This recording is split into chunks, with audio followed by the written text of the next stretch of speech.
الحمدللہ وکفا وسلام علی عبادہ الذین اصطفیٰ۔ خلاصہ پارہ نمبر 28 سورۃ المجادلہ۔ اس سورہ کی پہلی آیت میں لفظ ہے تجادلو سے، اس لیے اس سورہ کا نام سورۃ المجادلہ ہے۔ حضرت خولہ رضی اللہ تعالیٰ عنہ کے شوہر بوڑھے ہو گئے، انہوں نے اپنی بیوی کے ساتھ اظہار کیا۔ اظہار کا مطلب یہ ہوتا ہے کہ اپنی بیوی کو یہ کہہ دینا کہ تو مجھ پر میری ماں کی پشت کی طرح ہے، جیسے میری ماں مجھ پر حرام ہے اسی طرح تو بھی مجھ پر حرام ہے۔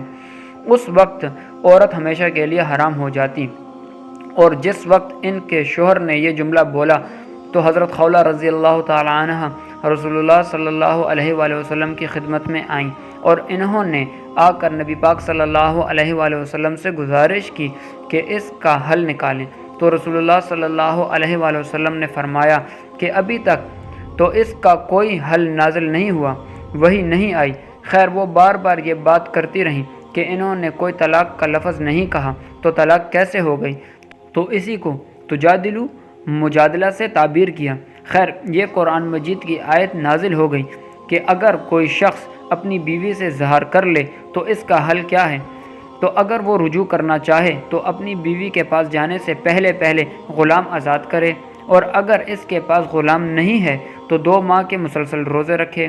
بڑھاپا، بیماری یا کسی بھی عذر کی وجہ سے مسلسل روزے نہیں رکھ سکتا تو 60 مساکین کو کھانا کھلا دے۔ یہود کی گندی عادت یہ تھی کہ وہ سرگوشیاں کرتے، جب صحابہ اکرام کو دیکھتے تو سرگوشیاں کرتے تاکہ انہیں تکلیف ہو۔ منافقین بھی ان کو دیکھا دیکھی شروع ہو گئے۔ شریعت نے انہیں سرگوشیاں کرنے سے منع کیا اور بتایا کہ دیکھو ایک مومن کا عقیدہ ہونا چاہیے کہ تم 3 ہو چوتھا اللہ ہے، اور اگر تم 5 ہو تو چھٹا اللہ ہے، اس سے کم یا زیادہ ہو تو اللہ تعالیٰ تمہارے ساتھ ہے۔ سرگوشیاں ان سے تو کر سکتے ہو مگر کوئی بات اللہ سے نہیں چھپا سکتے، لہٰذا اس بات کا تم بہت زیادہ خیال کرو۔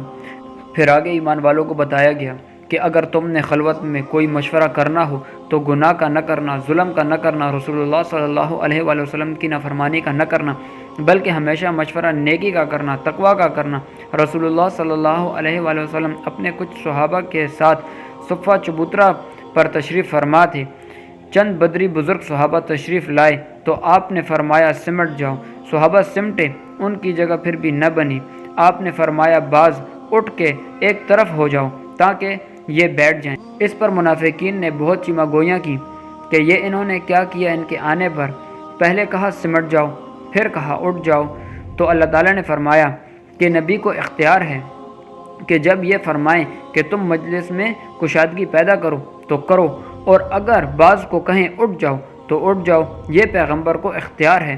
آج بھی یہ بات ثابت ہوئی کہ اہل علم کی مجلس میں کوئی آئے اور صاحب مجلس اگر کسی کو اٹھنے کا کہہ دے تو اٹھ جانا چاہیے، اور رسول اللہ صلی اللہ علیہ وآلہ وسلم سے بعض صحابہ اکرام خلوت میں کوئی بات کرنا چاہیں تو کر لیتے، تو منافقین بھی خلوت لیتے اور بات لمبی کرتے جان بوجھ کر۔ اللہ نے حکم نازل فرمایا اگر خلوت میں کوئی رسول اللہ صلی اللہ علیہ وآلہ وسلم کے پاس بات کرنے آئے تو وہ پہلے صدقہ کریں۔ یہ آنا تھا، منافقین ٹھنڈے پڑ گئے، وہ کیسے اللہ کے راستے میں پیسے خرچ کر سکتے ہیں۔ پھر جب یہ معاملہ ٹھیک ہو گیا، آیت اتر آئی، یعنی اب صدقے کی ضرورت نہیں ہے، تم خلوت میں آپ علیہ الصلوۃ والسلام سے بات کر سکتے ہو۔ حضرت علی رضی اللہ تعالیٰ عنہ فرماتے ہیں کہ یہ آیت وہ ہے جس پر میں نے سب سے پہلے عمل کیا، کسی اور کو موقع ہی نہیں ملا، اور حضرت علی رضی اللہ تعالیٰ عنہ نے صدقہ کیا اور خلوت میں آپ علیہ الصلوۃ والسلام سے بات کی۔ پھر آگے اللہ تعالیٰ فرماتے ہیں جو اللہ اور قیامت کے دن پر ایمان رکھتے ہیں وہ اللہ کے رسول کے دشمن سے کبھی بھی پیار نہیں کر سکتا، خواہ ان کا باپ ہو، خواہ ان کا بھائی ہو، خواہ ان کا بیٹا ہو، خواہ ان کا خاندان کیوں نہ ہو۔ یہاں اللہ تعالیٰ نے صحابہ اکرام کی تعریف فرمائی ہے کہ صحابہ اکرام ایسے ہی تھے۔ سورۃ الحشر، یہاں دوسری آیت میں اول الحشر کا لفظ ہے۔ حشر کا معنی ہے نکال دینا، اس لیے سورہ کا نام سورۃ الحشر ہے۔ قبیلہ بنو نذیر نے رسول اللہ صلی اللہ علیہ وآلہ وسلم کے ساتھ ایک معاہدہ کیا، پھر انہوں نے معاہدے کی خلاف ورزی کی تو ان کے بارے میں حکم نازل ہوا کہ ان کو نکالو۔ رسول اللہ صلی اللہ علیہ وآلہ وسلم ان سے معاہدہ لکھنے کے لیے گئے اور ان ظالموں نے چپکے سے اوپر سے چٹان گرائی تاکہ آپ علیہ الصلوۃ والسلام شہید ہو جائیں۔ اللہ نے وحی نازل فرمائی، آپ وہاں سے ہٹ گئے اور بچ گئے۔ اب حکم ہوا کہ ان کو یہاں سے نکال دیا جائے اور جلا وطن کر دیا جائے۔ مال فے کا جو حکم بیان فرمایا، چونکہ ان سے کوئی جنگ یا لڑائی نہیں ہوئی اور بغیر جنگ کے مال غنیمت ہاتھ لگ گیا، تو مال فے کا حکم بیان کیا کہ مال کس کا ہے؟ مال اللہ کا ہے، اللہ کے رسول کا ہے، قرابت داروں کا ہے، یتیم، مسکین اور مسافروں کے لیے ہے۔ اس سب مال کو تقسیم کرنا ہے تاکہ مال ایک جگہ پر نہ رہے بلکہ مال کو تقسیم کر دیا جائے۔ پھر آگے بتایا فقراء کون؟ جو مہاجر ہیں، جو اپنا مال اور اپنا گھر چھوڑ کر اللہ کے راستے میں آئے، اور ان کی خوبی یہ ہے کہ وہ اپنی ذات پر دوسروں کو ترجیح دیتے ہیں، خود بھوک برداشت کرتے ہیں اور دوسروں کو ترجیح دیتے ہیں۔ اور بعد والے جو یہ دعا مانگتے تھے جو ہم سے پہلے ہیں، ان کی مغفرت فرما دے۔ اے اللہ، جو ہمارے بھائی ہم سے پہلے گزر گئے انہیں معاف فرما دے۔ اپنے لیے بھی اور ان کے لیے بھی دعائیں مانگتے ہیں، اور پھر خصوصاً یہ دعا مانگتے ہیں کہ اے اللہ، ایمان والوں کے لیے ہمارے دل میں کوئی کینہ اور بغض نہ رکھنا۔ سبحان اللہ۔ پہلے یہاں پر بنو قریظہ کی بات کی کہ انہوں نے خلاف ورزی کی، وعدے کی، تو ان کو بھی ذلت اٹھانی پڑی اور ان کو بھی جلا وطن کر دیا گیا۔ فرمایا کہ منافقین کی مثال شیطان کی ہے۔ بدر میں جب یہ مشرکین آئے تو شیطان انسانی شکل میں آ کر ان کو اطمینان دیتا رہا، اور جنگ ہوئی تو یہ دوڑا۔ اسی طرح منافق یہودیوں کو اطمینان دیتا، اور جب ان پر مشکل وقت آیا تو منافقین نے شیطان کی طرح ان کو چھوڑ دیا۔ پھر آگے اللہ تعالیٰ نے سورت کے آخر میں اسماء حسنہ کے بارے میں بیان فرمایا۔ مختصر لفظ ہے لہ الاسماء الحسنہ، کہ اللہ تعالیٰ کے 99 نام ہیں جن کے یاد کرنے پر جنت کا وعدہ ہے۔ سورۃ الممتحنہ امتحان سے ہے، امتحان لینے والی، جانچنے والی۔ چونکہ مکہ مکرمہ سے مدینہ منورہ ہجرت کی گئی اور حدیبیہ کے موقع پر معاہدہ طے ہوا کہ مکہ سے مدینہ اگر کوئی کافر کلمہ پڑھ کر چلا جائے تو اس کو واپس کرنا پڑے گا، اور اگر مدینہ سے مسلمان الیاذ باللہ مکہ آئے تو اس کو واپس نہیں کیا جائے گا۔ اس معاہدے کے اندر مرد یا عورتیں شامل نہیں تھیں۔ بعض عورتوں نے ہجرت کی تو کفار مکہ نے مطالبہ کیا کہ ہمارے حوالے کرو، تو کہا ان کو حوالے نہیں کرنا، ان کی جانچ پڑتال کرو کہ اگر یہ دل سے مومن ہیں تو ان کو رکھو، چونکہ ان کے شوہر کافر ہیں تو ان کے ساتھ ان کا نکاح نہیں رہا۔ اس لیے سورہ کا نام سورۃ الممتحنہ ہے۔ نبی کریم صلی اللہ علیہ وآلہ وسلم کا معاہدہ تھا حدیبیہ کا، کفار نے اس کی مخالفت کی۔ آپ نے جنگی تیاریاں شروع کی تو حاتم بن ابی بلتع رضی اللہ تعالیٰ عنہ بدری صحابی تھے۔ ان کے چونکہ بچے وہاں تھے تو انہوں نے ایک خاتون کے ہاتھ خط بھیجا کہ تم مکہ والوں کو پہنچا دو اور بتاؤ کہ محمد صلی اللہ علیہ وآلہ وسلم تیاری کر رہے ہیں۔ نبی پاک صلی اللہ علیہ وآلہ وسلم پر وحی آ گئی۔ آپ نے 2 صحابہ کو بھیجا، انہوں نے اس عورت کو پکڑا، خط برآمد ہوا۔ حضرت عمر رضی اللہ تعالی عنہ نے کہا اگر اجازت ہو تو ہم اس کو قتل کر دیں۔ فرمایا نہیں، بدری صحابی ہے، اور بدری صحابی کے گناہوں کی اللہ تعالیٰ نے معافی کا وعدہ کیا ہے۔ تو یہاں بتایا گیا کہ اللہ تعالیٰ کے دشمنوں کو اور اپنے دشمنوں کو دشمن رکھو، ان کو دوست مت سمجھو، ان کے ساتھ دوستی کا معاملہ نہ کرو، ابراہیم علیہ السلام کا معاملہ کرو۔ جس طرح وہ مشرکین سے بری تھے اسی طرح تم بھی برات کا اعلان کرو۔ اس لیے آگے حضرت ابراہیم علیہ السلام کا واقعہ بیان فرمایا۔ ایمان والی عورتیں اگر پیغمبر پاک سے بیعت کرنا چاہیں تو بیعت کریں، مگر 6 شرطیں ہیں۔ نمبر 1 شرک نہیں کریں گی، نمبر 2 چوری نہیں کریں گی، نمبر 3 زنا نہیں کریں گی، نمبر 4 اولاد کو قتل نہیں کریں گی، نمبر 5 بہتان نہیں لگائیں گی، نمبر 6 نبی پاک صلی اللہ علیہ وسلم کی نافرمانی نہیں کریں گی۔ بہتان کے 2 معنی ہیں کہ کسی اور کا بچہ چوری کرنا اور کہنا کہ میرے شوہر کا ہے، یہ بھی بہتان ہے، اور زنا کرنا اور کسی اور کے نطفے سے بچہ پیدا کرنا اور کہنا کہ میرے شوہر کا ہے، یہ دونوں صورتیں بہتان کے اندر شامل ہیں۔ بہرحال حکم یہ تھا کہ اس کے علاوہ اور بھی بہتان کی جتنی صورتیں ہیں وہ بھی اس کے اندر شامل ہیں، بہتان نہ لگائیں۔ کفار جو مر گئے اور قبروں میں چلے گئے، یہ کافر اب ان سے مایوس ہیں کہ یہ ان کی مدد کریں گے۔ جو کافر مر گیا اور قبر میں چلا گیا اب یہ مایوس ہے کہ ہمارے پاس کوئی عمل تو ہے نہیں، اب ہم کوئی عمل کریں جو ہمارے کام آئے، تو ایسا تو ہو نہیں سکتا۔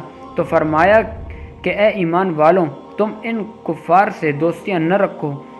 جس طرح یہ کفار مایوس ہیں، یہ آخرت سے مایوس ہیں، جس طرح مرنے والے کافر قبروں میں پڑے ہیں مایوس ہیں، تم ان سے دوستیاں نہ رکھو، تم ان سے الگ تھلگ رہو۔ سورۃ الصف۔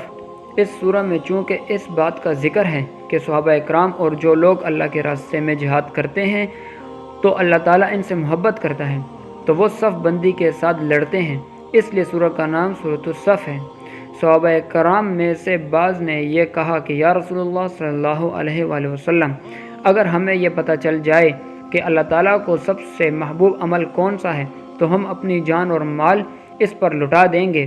تو اللہ تعالیٰ کی طرف سے حکم آ گیا کہ ایسی باتیں نہ کرو جو بندہ نہ کر سکے، مطلب یہ کہ یہ بات تو ٹھیک ہے مگر ایسے جملے اپنی زبان سے کہنا اچھی بات نہیں ہے، اس میں دعویٰ بڑا ہوتا ہے۔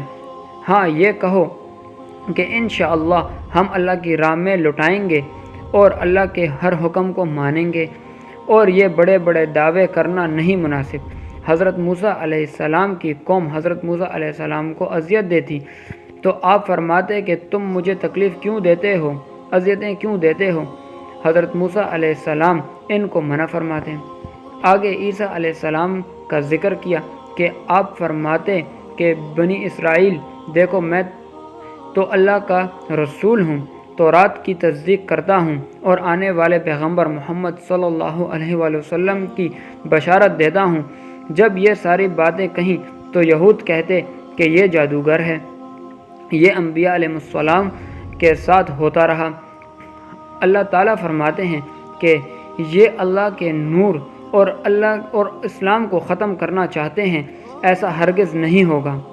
اللہ تعالیٰ نے اپنے پیغمبر کو دین اور ہدایت دے کر بھیجا تاکہ تمام ادیان باطلہ پر اس دین کو غالب کر دیں۔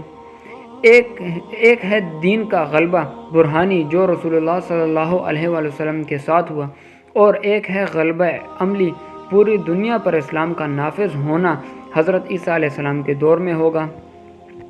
اس سے آگے اللہ تعالیٰ نے آیت جہاد کا ذکر فرمایا اور اس میں جنت کا وعدہ کیا، فتح کا وعدہ کیا، اور پھر آخر میں حضرت عیسیٰ علیہ السلام کی طرح اللہ تعالیٰ نے ایمان والوں سے کہا کہ دیکھو تم اللہ کے دین کی مدد کرو، کہ جس طرح حواریین جو حضرت عیسیٰ علیہ السلام کے ساتھ تھے، آپ نے فرمایا میری مدد کون کرے گا؟ تو کہا ہم اللہ کے دین کی مدد کریں گے۔ تو آخر میں ان کا ذکر کیا اسی مناسبت سے کہ انشاءاللہ جو غلبہ عملی ہے حضرت عیسیٰ علیہ السلام کے دور میں ہوگا۔ سورۃ الجمعہ۔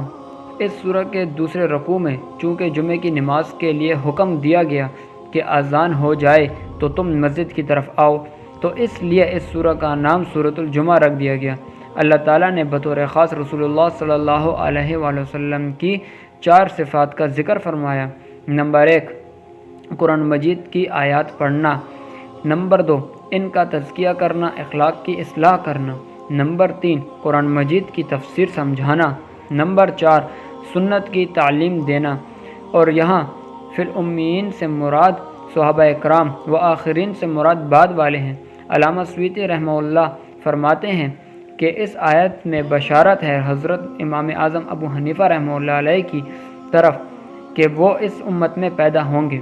پھر آگے یہود کی مثال دی گئی کہ اس کی مثال اس گدھے کی طرح ہے جس پر کتابیں لاد دی جائیں، جس طرح اسے فائدہ نہیں ہوتا، اسی طرح ان کے پاس بھی کتابیں موجود ہیں لیکن عمل نہیں کرتے، تو یہ بھی اسی گدھے کی طرح ہیں۔ پھر آگے فرمایا کہ یہود اگر تم خود کو سچا سمجھتے ہو تو پھر موت کی تمنا کرو، اور ساتھ اللہ نے چیلنج بھی فرمایا کہ یہ ہرگز موت کی تمنا نہیں کریں گے کیونکہ ان کو اپنے کرتوتوں کا پتہ ہے، لیکن ان کو بتا دو تم جس موت سے ڈرتے ہو وہ موت تمہیں آ کر رہے گی اور اللہ کے پاس تم نے جانا ہے۔ پھر یہاں حکم دیا گیا کہ جمعہ کی اذان ہو جائے تو جمعہ کی نماز کی تیاری کرو۔ اذان جمعہ کے بعد جمعہ کی تیاری کرنے کے علاوہ اور کچھ جائز نہیں، اور جب جمعہ کی نماز پڑھ لو تو پھر کاروبار کرو، ملازمت کرو، پھر اللہ نے اجازت دی ہے۔ پھر ایک واقعہ بیان کیا کہ ایک تجارتی قافلہ آیا، صحابہ اکرام جمعہ کی نماز پڑھ چکے تھے، جمعہ کے بعد خطبہ شروع تھا، رسول اللہ صلی اللہ علیہ وآلہ وسلم خطبہ دے رہے تھے، اور جب قافلہ کی آواز آئی، آواز لگی کہ قافلہ تجارتی آ گیا، تو بعض صحابہ خطبہ چھوڑ کر چلے گئے، تو اس پر تنبیہ فرمائی کہ ایسا نہیں کرنا چاہیے، اللہ تعالیٰ بہترین رزق دینے والے ہیں۔ یاد رکھیں پہلے خطبہ جمعے کی نماز کے بعد ہوتا تھا، بعد میں حکم بدلا اور خطبہ جمعہ کی نماز سے پہلے ہوا، تو کوئی یہ نہ سمجھے کہ صحابہ اکرام جمعہ سے پہلے چلے گئے اور جمعہ کی نماز نہیں پڑھی، ایسا ہرگز نہیں ہوا۔ سورۃ المنافقون اس سورہ مبارکہ کی پہلی آیت ہے۔ اذا جاءک المنافقون، چونکہ تذکرہ منافقین کا ہے اس لیے اس سورہ کا نام سورۃ المنافقون رکھ دیا گیا۔ نبی کریم صلی اللہ علیہ وآلہ وسلم غزوہ بنو مصطلق کے اندر تھے، آپ کو اللہ تعالیٰ نے فتح عطا فرمائی۔ کچھ دنوں آپ نے ایک چشمے پر قیام کیا، ایک پانی کے مسئلے پر ایک انصاری اور ایک مہاجر صحابی رضی اللہ تعالیٰ عنہ کے درمیان کچھ تلخ کلامی ہوئی، ہاتھا پائی تک بات آ گئی۔ انصاری نے انصار کو بلایا، مہاجر نے مہاجرین کو بلایا۔ رسول اللہ صلی اللہ علیہ وسلم کو اطلاع ملی تو آپ وہاں گئے، آپ نے معاملہ ختم کر دیا۔ آپ نے فرمایا جاہلیت کی باتیں تو میرے پاؤں کے نیچے دفن ہیں، اب تم یہ باتیں نہ کرو۔ عبداللہ بن ابی ابن سلول بدبخت، اس نے کہا کہ دیکھو تم اتنا مہاجرین کو سر پہ نہ چڑھاؤ کہ آج وہ ہم سے لڑنا شروع ہو گئے۔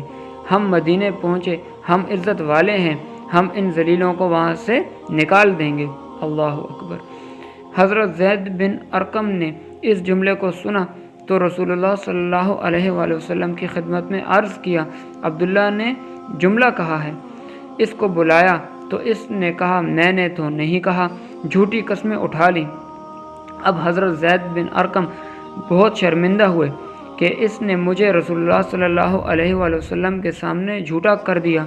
ابھی مدینہ منورہ نہیں اترے تھے کہ سورۃ المنافقین نازل ہو گئی اور ان کی منافقت اور ان کا نفاق کھل کر سامنے آ گیا۔ اللہ تعالیٰ نے فرمایا کہ آسمان و زمین کے خزانے اللہ کے پاس ہیں، یہ جو عبداللہ کہتا ہے کہ ان پر خرچ نہ کرو، ان پر خرچ کرنا چھوڑ دو، یہ دوڑ جائیں گے مدینہ منورہ سے، ایسا نہیں ہے، خزانوں کے مالک اللہ ہیں۔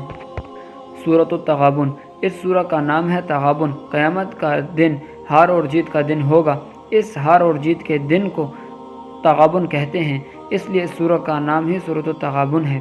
اللہ نے تمہیں پیدا کیا، تم میں سے بعض مومن ہیں اور بعض کافر ہیں۔ اللہ تعالیٰ نے آسمان و زمین کو پیدا فرمایا، تمہیں خوبصورت تصویریں عطا فرمائیں۔ اللہ تعالیٰ آسمان و زمین میں سب کچھ جانتے ہیں، اور پہلے کفار کی خبریں بھی تمہارے پاس ہیں، سب کچھ ہے، پھر بھی تم اللہ تعالیٰ کی نافرمانیاں کرتے ہو۔